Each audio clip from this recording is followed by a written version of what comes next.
खोई हुई स्वर्ण नगरी। ये उन दिनों की बात है जब दुनिया में खजाने की खोज जोरों पर थी। तब आई एक खबर, एक पूरा शहर है जो सोने की भस्म और हीरे जवाहरातों से भरा हुआ है।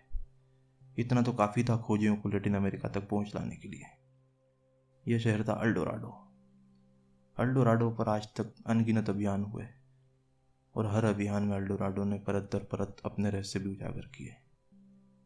बेशक पूरी तरह से रहस्य हटा नहीं, पर अल्डोराडो के रहस्य से पूरी तरह पर्दा गिरा भी नहीं है। कहानी शुरू होती है तकरीबन ईसा से 1270 साल और 800 साल पहले की दो घटनाओं से, जब मुइस्का जनजाति ने कोलंबिया के क्विंडमारा और बुयंका राज्यों पर जीत पाई थी। प्रसिद्ध पुरातत्वविद जुआन रोड्रिगेज फ्रेयले की किताब अल कार्नियो के अनुसार मुइस्का कबीले में जब भी नया राजा चुना जाता था तब एक दिव्य अनुष्ठान किया जाता था। नए चुने राजा को ग्वाटाविटा झील पर लाया जाता, जहां उस पर पूर्ण नग्न कर सोने की भस्म लगा दी जाती। इस तरह से राजा सोने की मूरत जैसा दिखता था। इसके बाद नवचयनित राजा को कुछ एक साथियों और बहुमूल्य वस्तुओं के साथ सोने से ही सुसज्जित एक तरह की नाव से झील के बीचों बीच लेके जाया जाता था और यहाँ राजा अपने शरीर से स्वर्ण भस्म को झील के पानी में धो लेता। इस दौरान साथी नाव पर से बहुमूल्य रत्नों और जवाहरातों को झील में सम्मान के साथ गिरा देते। ऐसा वे सूर्य देवता को भेंट प्रस्तुत करने के लिए करते थे। असल में अल्डोराडो का मतलब होता था सोने का मानव, और यह किसी सोने की नगरी की कहानी नहीं थी, सोने के एक बहुत बड़े खजाने की कहानी थी। पूरे दक्षिण अमेरिका के जंगलों में, विशेषकर अमेज़न नदी के तंत्र में, आज भी खाली छन्नी से ही सोना छाना जाता है। यहाँ सोने के कंकर के आकार में कण मिलना कोई अचरज की बात नहीं है। उल्लेखों से भी पता चलता है कि प्राचीन सभ्यता सोने के महत्व को जानती थी और सोने के भंडार बनाती थी। इसलिए अल्डोराडो की कहानी पर विश्वास ना करने की कोई वजह नहीं है। अल्डोराडो का खजाना दुनिया के लिए तब तक एक रहस्य था जब 1536 में 900 लोगों का दल लेकर स्पेनिश खोजी गोंजालो क्वेसाडा नाम के खोजकर्ता खोए हुए खजाने के लिए लैटिन अमेरिका, जो कि आज का कोलंबिया है, वहां अभियान पर निकले। उन्हें अपना रास्ता खुद ही बनाना था। लैटिन अमेरिका के जंगल, नदियां, दलदल और मलेरिया जैसी बीमारी उनके लिए मार होने वाले कुली योद्धा समेत 700 साथी के लिए मौत लेके आई। जब क्वेसाडा के अभियान में करीब 200 लोग ही रह गए थे, तब हिम्मत हार कर वो वापस लौटने लगा। पर तभी उन्हें एक उपजाऊ जमीन दिखी। ये चिपका कबीले का गांव था। यहाँ उन्हें एक भव्य सूर्य देवता का मंदिर दिखा। यहाँ के कबीले से क्वेसाडा का सामना हुआ। कबीलाई लोग आधुनिक हथियारों का मुकाबला नहीं कर सकते थे। जल्दी चिपका कबीला हार गया। हारने के बाद क्वेसाडा को कबीले के मुखिया ने ग्वाटाविटा झील के बारे में बताया। यही थी वो झील जिसे क्वेसाडा पहले दिन से ही ढूंढ रहा था।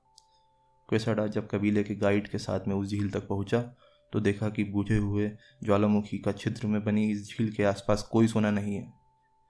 ये वही जगह थी जहां उसने सेंटा फे डे बोगोटा नाम का शहर बसाया, जो वर्तमान में कोलंबिया की राजधानी है। 3 साल ढूंढने के बाद क्वेसाडा को इस झील से कंकर और धूल के शक्ल में 20 किलोग्राम सोना ढूंढ पाया, जो कि अभियान की कीमत से बहुत मामूली कीमत था। क्वेसाडा का अभियान पूरा हो चुका था। अब यहाँ बेलाल्ज़कार और फेडरमैन को जिम्मेदारी देकर भेजा गया। यही 20 किलो के सोने को क्वेसाडा ने बेलाल्ज़कार और फेडरमैन को दिया और 1539 में वो स्पेन लौट गया। पर कोलंबिया के निर्दयी जंगल में रह लेना कोई मामूली काम नहीं था। फेडरमैन और बेलाल्ज़कार झील के रहस्य से पर्दा उठाने से पहले ही बीमारी से मर गए।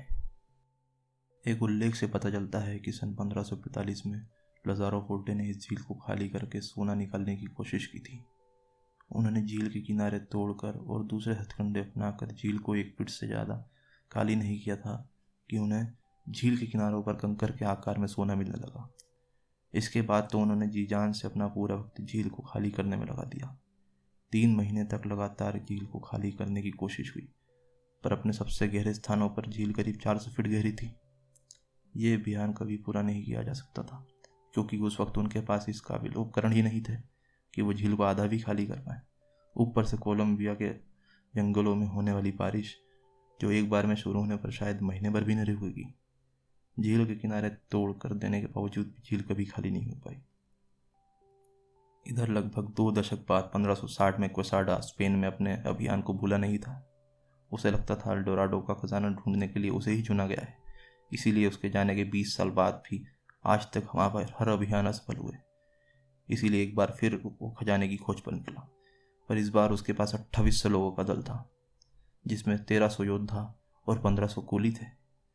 लेकिन उसके दुर्भाग्य की उसने इस बार पिछली बार से भी बड़ी कीमत चुकाई। 3 सालों में 1300 योद्धाओं में से केवल 64, 1500 कुलियों में केवल 4 और 1100 घोड़ों में केवल 18 ही घोड़े बच पाए। इस तरह क्वेसाडा के जीवन का आखिरी अभियान पूरी तरह से तबाह हो गया।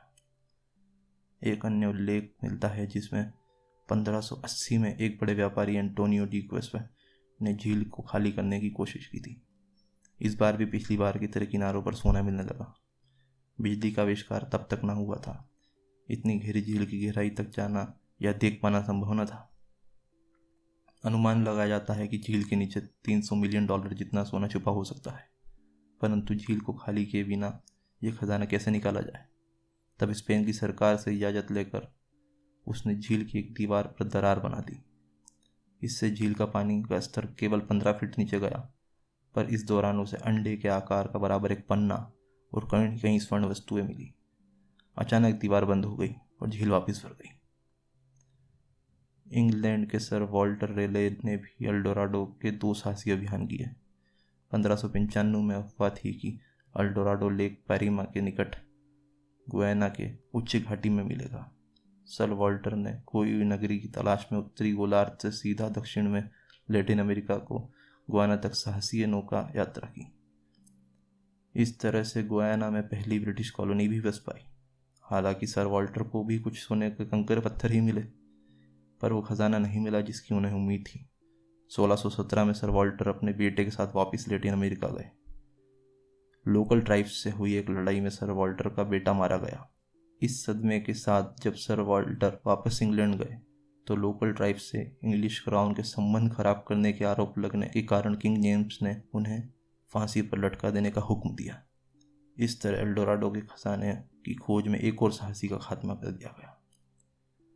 हाल ही में सन 2000 में एक खोज के दौरान सेंटो डोमिनिको की मोनेस्ट्री के नीचे अचानक इंका जाति की गुफाओं को ढूंढा गया।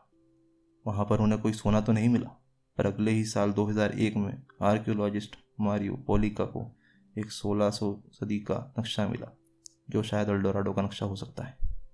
यह क्षेत्र पेरू में मिला। नक्शे में मौजूद जगह खोजने के दौरान काफ़ी मानव निर्मित कलाकृतियाँ मिली। शायद कभी सोना भी रहा हो, पर हज़ारों खोजियों द्वारा बीते 500 वर्षों में लैटिन अमेरिका के जंगलों को छान दिया गया है। संभव है कि बहुत बड़ा खजाना पहले ही चुराया जा चुका हो।